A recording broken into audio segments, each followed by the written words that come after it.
Hello and what's up guys, it's me about Redline Rider and welcome to my another video.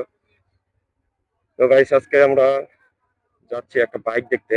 এক বড় ভাই bike কিনবে, maybe Pulsar. ওইটা আর কি একটু চেক দিতে যাচ্ছি। ভাই ফোন দিয়ে বললো যে বাইকটা একটু ভাই চেক দিয়ে দাও। আর সে থাকে মূলত গাজীপুরে, গাজীপুর মণিপুর। তো এত দূরে থাকার কারণে আর কি সে এসে চেক দিতে পারতেছে না। আর বাইকটা মেবি আমাদের এলাকারই, এর জন্য আর কি বললো, হয়তো অনলাইনে দেখছে আর কি, মার্কেট প্লেসে হয়তো দেখছে বাইকটা।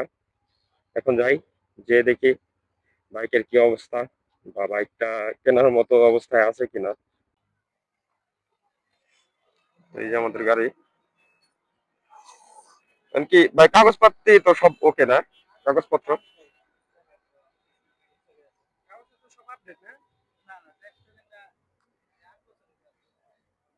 নিউট্রাল করা আছে না? চাপান সমস্যা।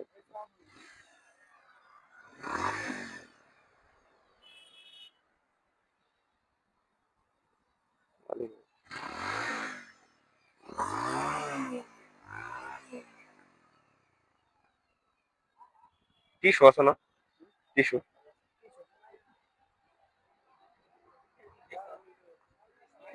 গাড়ি তো মনে হয় ইঞ্জিন টাচ না ভাই? ইঞ্জিনে টাচ করা আছে মনে হয়। হ্যাঁ, এই যে ইডে বুঝতেছি। কত হাজার কিলো চলছে ভাই গাড়ি?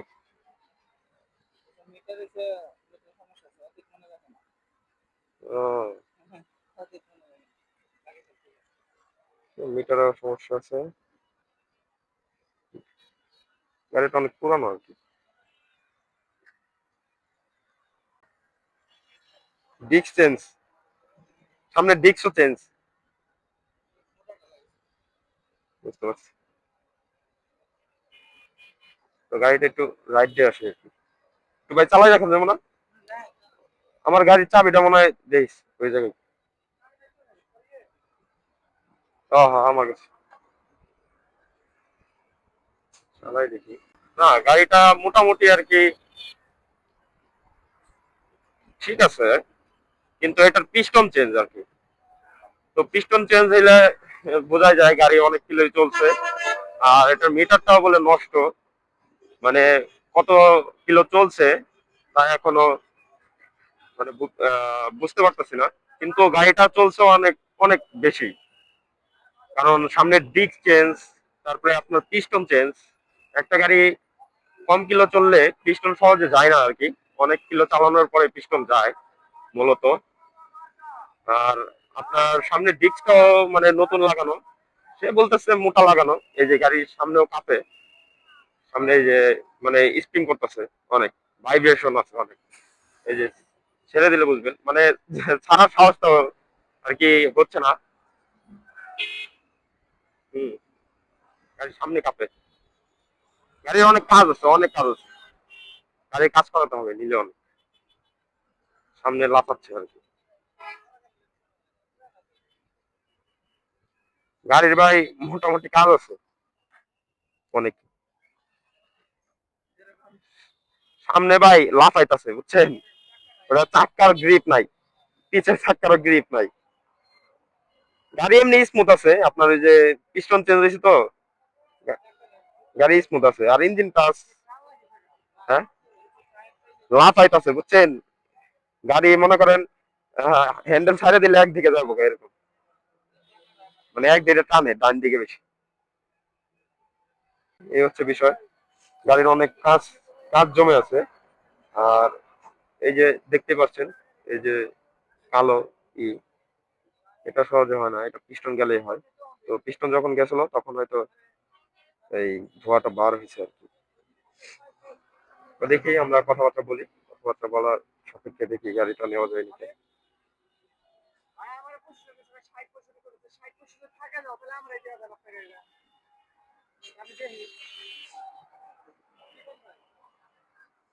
দেখি কথাবার্তা বলে যায়।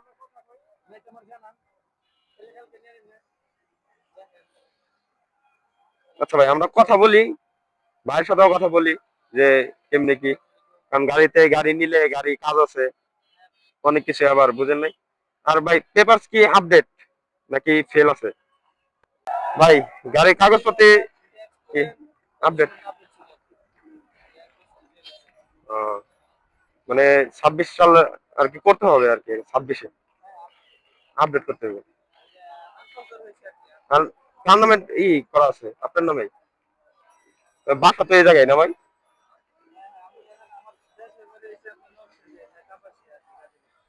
এখন থাকেন কই? এই যে স্মার্ট কার্ড, ঠিক আছে। আচ্ছা তাহলে ভাইয়ের সাথে কথা বলেন, কথা বলার পরে দেখি কেন দেখি। ভাই চা খেয়ে যান, আসুন চা খেয়ে যান ভাই। রাখছেন ভাই, দেখা হবে। আমাদের বাসায় এখানেই জিরানি ভাই, ইনশাল্লাহ দেখা হবে। আর ভাই রাতে কল দিয়ে সব জানাই দিব না। তো গাড়ি দেখলাম মোটামুটি আর কি। তো গাড়িটা মোটামুটি দেখলাম। এখন তার সাথে, হ্যাঁ তার সাথে কথা বলি, ভাইয়ের সাথে কথা বলি, দেখি কি বলে, কত দূর কিভাবে নেওয়া যায়, কারণ গাড়িতে অনেক কাজ বাকি আছে।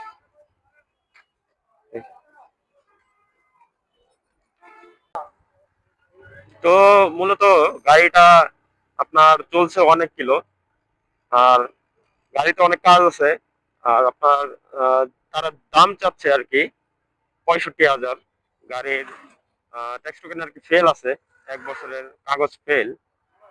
তো গাড়িটা যদি এখন কিনতে যায় তার অনেক খরচ আছে কেনার পরেও, যেমন চাকা চেঞ্জ করতে হবে দুইটাই। আর গাড়ির হ্যান্ডেলে আপনার মাথারও সমস্যা আছে, কারণ একদিকে টানে। আর আপনার গাড়ির হ্যান্ডেল মানে ছাড়তেও ভয় করে, কারণ ওইটা বোঝাই যায় যে গাড়ির হ্যান্ডেল মানে সমস্যা। আর 65,000 অনুযায়ী আমার মতে গাড়িটা না নেওয়াই ভালো, কারণ গাড়ি তো অনেক আগের, মেবি 11-র গাড়ি বললো। এখন যদি ওই গাড়ি নেয়ও, তাও 65টা না, আরো কমে নিলে মেবি ঠিক আছে। কারণ 65-তে এই কি খবর? হ্যাঁ, তো এই গাড়ি আপনার 50 বা 55 নিলে ঠিক আছে। এখন তাদের উপরে ডিপেন্ড করে তারা দিবে কিনা গাড়ি, কারণ তারা বলে গেছে 65-র নিচে আর কি দেবে না। তো আমার যে ভাই ছিল সাথে, সে বলে দিছে 60, তাও হয়তো দেবে না। আচ্ছা দিলে তো দেখাই যাবে যে দিয়েছি কিনা, বা কল দিয়ে বলবে যে গাড়ি দিছে কিনা। তো আজকের ভিডিও এই পর্যন্তই। সবাই ভালো থাকবেন, সুস্থ থাকবেন। টেক কেয়ার, আল্লাহ হাফেজ। দেখা হবে নেক্সট কোনো ভিডিওতে ইনশাল্লাহ।